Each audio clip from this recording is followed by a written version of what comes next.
دنیا میں کسی وقت بھی عالمی جنگ جو ہے، تیسری عالمی جنگ، وہ چھڑ سکتی ہے، اور اس جنگ میں دو اہم ممالک ڈائریکٹلی یا انڈائریکٹلی انوالوڈ ہوں گے۔ آپ جانتے ہیں ان کا نام تو امریکہ اور چائنا ہے، لیکن اس جنگ کی وجہ کیا بنے گی؟ اس جنگ کے حوالے سے باتیں اور دعوے کب سے ہو رہے ہیں؟ چائنا اور امریکہ کے علاوہ کون کون سے ممالک اس کی لپیٹ میں آ سکتے ہیں؟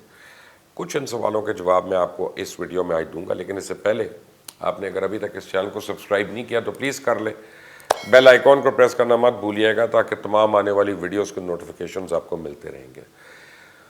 سب سے پہلے میں آپ کو یہ بتاتا چلوں کہ تیسری عالمی جنگ کی باتیں کوئی چند لوگ نہیں کر رہے، بلکہ تمام اہم ممالک کا بین الاقوامی میڈیا اس کو رپورٹ کر رہا ہے۔ چائنا کے سرکاری اخبار گلوبل ٹائمز نے حال ہی میں ایک آرٹیکل شائع ہوا ہے جس میں کہا گیا کہ امریکہ اور تائیوان کی ملی بھگت اس قدر بڑھ چکی ہے کہ اس نے کسی حل کی گنجائش تقریباً ختم کر دی ہے اور خطے کو ٹکراؤ کے دہانے پہ لا کھڑا کیا۔ اب کسی سرکاری اخبار میں اس طرح کی بات شائع ہونے سے آپ خود اندازہ لگا سکتے ہیں کہ حالات کس حد تک سنجیدہ ہیں۔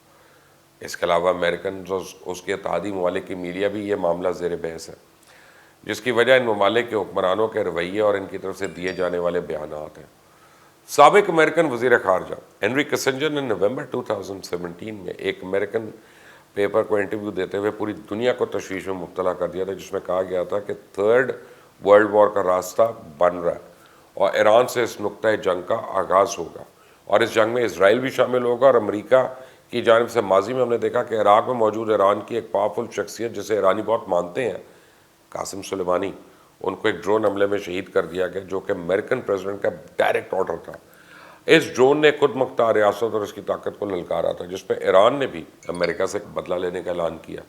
اب اس قسم کے بیانات سے آپ اندازہ لگا سکتے ہیں کیسے امریکہ خود ہی تیسری عالمی جنگ کی راہ ہموار کر رہا ہے، جسے اسلحے کی دوڑ پوری دنیا میں اپنی طاقت کا لوہا منوانے کا بخار چڑھا ہوا ہے۔ لیکن پھر جب امریکہ نے دیکھا کہ چائنا ایک سپر پاور کے طور پہ ابھر کے آ رہا ہے اور اس کے ایران کے ساتھ بھی اچھے تعلقات ہیں، تو ایران کے ساتھ جنگ کے اس خطرے نے ایک نیا موڑ لیا۔ امریکہ نے چائنا کے ساتھ جنگ کے لیے ماحول بنانا شروع کر دیا۔ آپ کو یاد ہے نا کہ سابق پریزیڈنٹ ٹرمپ کے دور میں امریکہ اور چائنا کے تعلقات ذرا اگریسو ہو گئے تھے۔ ٹرمپ نے کرونا کو لے کر ہمیشہ چائنا کو تنقید کا نشانہ بنایا اور وائرس کا نام ہی اس نے چائنیز وائرس رکھ دیا۔ ٹرمپ کے دور میں ٹک ٹاک، ہواوے اور دوسری چائنیز کمپنیز پہ پابندی لگی تھی۔ دونوں ممالک کے درمیان تجارت بڑی افیکٹ ہوئی تھی، یہاں تک کہ کئی سفارت خانے بھی بند ہو گئے تھے۔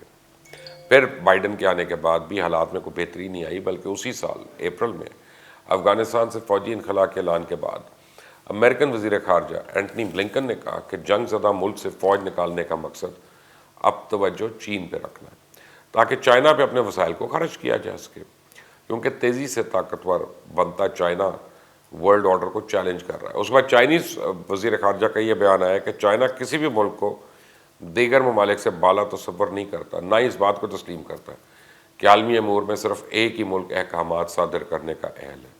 جس کے بعد اب سے چند مہینے پہلے امریکہ نے چائنا، رشیا اور ایران سے تعلق رکھنے والی 34 کاروباری کمپنیوں کو بلیک لسٹ کرتے ہوئے ان پہ پابندیاں لگا دیں۔ چائنیز ٹیکنالوجی اور صنعتی ترقی کا مقابلہ کرنے کے لیے امریکن سینٹ نے $50 ارب کا ایک ایڈیشنل بل منظور کیا۔ اس کے رد عمل میں چائنا نے کہا کہ امریکہ کے لیے سب سے بڑا خطرہ دوسرے ممالک نہیں بلکہ خود ہے۔ امریکہ باز نہیں آیا اور چائنا کے ساتھ ممکنہ جنگ کی تیاری کے لیے اس نے جاپان کے ساتھ مل کر جنوبی بحیرہ چین کے متنازع جزیرے میں انتہائی خفیہ جنگی مشقیں شروع کر دیں تاکہ چائنا کو انسٹیگیٹ کیا جائے، اشتعال دلایا جائے۔ اس کے ساتھ ساتھ کوڈ گروپ کو ایکٹیو کیا، آسٹریلیا، برطانیہ ان کے ساتھ آکس کا معاہدہ کیا۔ اب افغانستان سے نکلنے، جنگ کی تیاری کرنے اور اپنے اتحادیوں کو ساتھ ملانے کے بعد امریکہ نے باقاعدہ چائنا کے ساتھ پنگا لینا شروع کر دیا۔ دراصل چائنا اور تائیوان کے درمیان کئی اشروں سے جاری کشیدگی خطرناک ہوتی جا رہی ہے۔ اس کے پیچھے یہ کہا جا رہا ہے کہ امریکہ کا ہاتھ ہے۔ چند دن پہلے چائنا کے سرکاری اخبار گلوبل ٹائمز نے بھی جو آرٹیکل تیسری عالمی جنگ کے حوالے سے شائع کیا گیا ہے، اس میں بھی یہی لکھا ہے کہ امریکہ اور تائیوان کی ملی بھگت اس قدر بڑھ چکی ہے کہ بہتری کے تمام راستے بند ہوتے جا رہے ہیں۔ اب چائنا نے تائیوان کو وارن کیا کہ وہ آگ سے کھیلنا بند کر دے، لیکن تائیوان کے پریزیڈنٹ اس عزم کا اظہار کر چکی ہیں کہ پیچھے ہٹنے والی نہیں ہے، تائیوان کے تحفظ کے لیے وہ ہر ممکن قدم اٹھائیں گے۔ اب میں آپ کو بتاؤں کہ تائیوان اور چائنا کا مسئلہ کیا ہے جس کو اس وقت ہوا دی جا رہی ہے۔ دراصل کمیونسٹ سے شکست کھانے کے بعد چائنیز قوم پرستوں نے تائیوان نے اپنی حکومت قائم کر لی تھی، جس کے بعد وہ اپنے آپ کو ایک خود مختار ملک کہتے ہیں، جبکہ چائنا کا موقف ہے کہ چائنا کا ایک پروونس ہے جو اس سے الگ ہے۔ لیکن ایک دن وہ دوبارہ چائنا کے ساتھ مل جائے گا، اس لیے بے شک چائنا کو طاقت کا ہی استعمال کیوں نہ کرنا پڑے، جس کی وجہ سے ان کے درمیان حالات اتنے خراب رہے کہ اگر کوئی ملک چائنا کے ساتھ تعلقات قائم کرنا چاہتا ہے تو اسے تائیوان سے تعلقات توڑنے ہوتے ہیں، جس کی وجہ سے تائیوان عالمی تنہائی کا شکار بھی ہے۔ تائیوان کو دنیا میں چند ممالک کے علاوہ کوئی نہیں تسلیم کرتا، اسے اولمپک گیمز یا ورلڈ ٹریڈ آرگنائزیشن میں شرکت کے لیے اپنے نام کو تبدیل کرنا پڑتا ہے۔ اس کے باوجود تائیوان مکمل طور پہ ناکام نہیں ہے۔ پچھلے کئی دہائیوں سے باقی ممالک کی طرح امریکہ کو بھی اس حساس مسئلے سے نمٹنا پڑ رہا ہے، جسے ون چائنا پالیسی کا نام دیا گیا۔ One China policy Chinese government کی پوزیشن کو قبول کرنے کا نام ہے، اور اس پالیسی کو اپناتے ہوئے امریکہ نے تائیوان کی بجائے چائنا کے ساتھ اپنے ڈپلومیٹک ریلیشنز قائم رکھے۔ لیکن اب امریکہ کے تائیوان کے ساتھ بھی غیر سرکاری مضبوط تعلقات ہیں، کیونکہ امریکہ تائیوان کو آرمز دیتا ہے کہ جسے وہ اپنا ڈیفینس کر سکے۔ اس سے امریکہ تائیوان کا سب سے بڑا اہم سیکیورٹی اتحادی ہے۔ پچھلے چند سالوں سے چائنا نے تائیوان کے ساتھ سفارتی طور پر ذرا نرم رویہ رکھا ہوا تھا، لیکن امریکہ کے دوگلے رویے کی وجہ سے اب چائنا بھی مشتعل ہو رہا ہے۔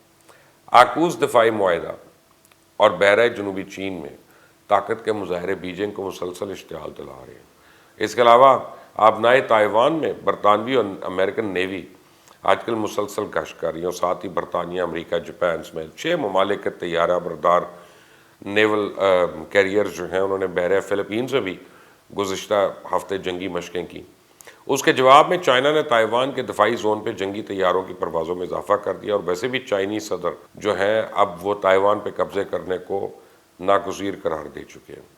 2016 کے خود مختاری کے مینڈیٹ کی بنیاد پہ انتخاب کے بعد بیجنگ نے تائیوان کے صدر پہ بھی دباؤ بڑھا دیا، ساتھ ہی چائنا، ویتنام اور فلپینز پر بھی اثر رسوخ اپنا بڑھانا چاہتے ہیں۔ اور اب جب چائنا کے فوجی طیاروں کو پرواز کو 4 روز سے زیادہ ہو چکے ہیں، تو اس پہ تائیوان کے وزیر دفاع کا کہنا ہے کہ چائنا کے ساتھ 4 دہائیوں سے جاری کشیدگی اب اپنی بلند ترین سطح پہ ہے، جس کے بعد حادثاتی حملے کا امکان بڑھ چکا ہے۔ ایک حالیہ انٹرویو میں پریزیڈنٹ جو بائیڈن نے بھی کہا کہ اگر چائنا تائیوان پہ حملہ کرتا ہے تو وہ بھی جنگ کے لیے تیار ہے۔ تو اس کے بعد اب صاف نظر آ رہا ہے کہ امریکہ اگر اس طرح چائنا کو اشتعال دلاتا رہا تو چائنا اور تائیوان کے حالات مزید خراب ہوں گے۔ اس کے بعد امریکہ فوری طور پہ موقع سے فائدہ اٹھاتے ہوئے اس جنگ میں کودے گا، جس کے لیے اپنے اتحادیوں کو بھی پہلے تیار کر چکا ہے۔ اس طرح یہ تیسری عالمی جنگ اس خطے میں چھڑنے جا رہی ہے، اور کیونکہ امریکہ اس میں شریک ہوگا تو یہ جنگ چائنا اور تائیوان تک تو نہیں ریسٹرکٹڈ رہے گی، بلکہ وہ اپنے اتحادیوں سمیت ان تمام ممالک کو بھی اس میں گھسیٹنے کی کوشش کرے گا جس پہ ماضی میں پابندیاں لگاتا ہے، جو چائنا کے اتحادی رہے ہیں، تاکہ چائنا کو سپر پاور بننے اور ورلڈ آرڈر چیلنج کرنے سے روکا جا سکے۔